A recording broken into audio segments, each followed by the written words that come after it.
Hey, it's Chris Widener with the third part of our talk about persuasion. First part was ethos. You have to have your ethics. Second part was logos, which you have to have logic.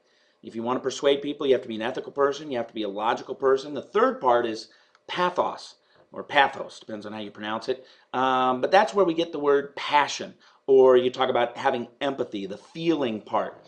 I had a guy tell me one time, he said, people make their decisions based on emotion. They justify it with logic. So we've already talked about logic in the other video. I want to talk to you about passion. If we want to sell more, if we want to lead better, and both of those require the ability to persuade and influence, we have to be able to touch the heart. Logos, logic, is about touching the brain. We also have to touch the heart. So some people are given to the emotional part. Some people are given to the logical part in terms of the presentation. And then others are given to the heart or the mind as they receive it. But a well-rounded persuader is a person who understands how to touch both the mind and the heart. So I want to talk to you about touching the heart.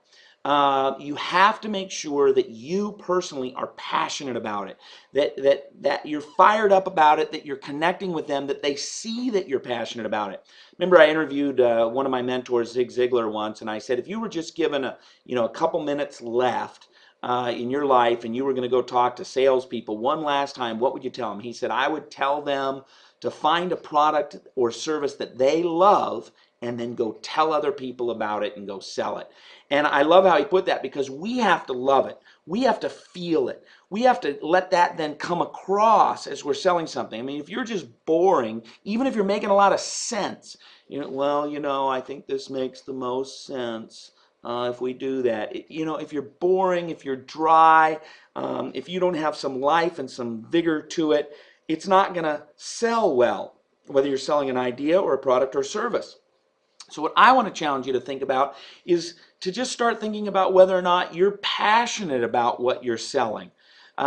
Start asking yourself, am I making a demonstration of the fact that I'm passionate about it? I mean, I could sit here and do videos like this the whole time and tell you the right words. Or I can be passionate about it and tell you that you need to be passionate about it. Do you see just the energy that takes place? When I give a little passion to it, it sells better, it persuades more, it brings conviction, it provides the backup to the logical part. So we want to have ethics. That's the foundation. We have to be ethical people, but we have to hit both sides. We have to hit the logical part in the brain. We have to hit the passion part in the heart. Make sure you're talking to people's heart. Let's take a car salesman, for example. You want to talk about gas mileage and torque and how many people it'll sit and all that. But we also want to talk about, what the engine sounds like and the smell of the leather and the color and, all those kinds of things. You hit with both sides when you're trying to persuade.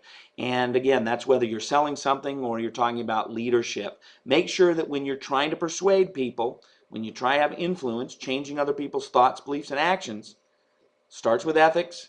You hit them with the logical, you hit them with the passionate. Be logical, be passionate, come from ethics, and you're going to have the ability to persuade other people more than you've ever thought you could.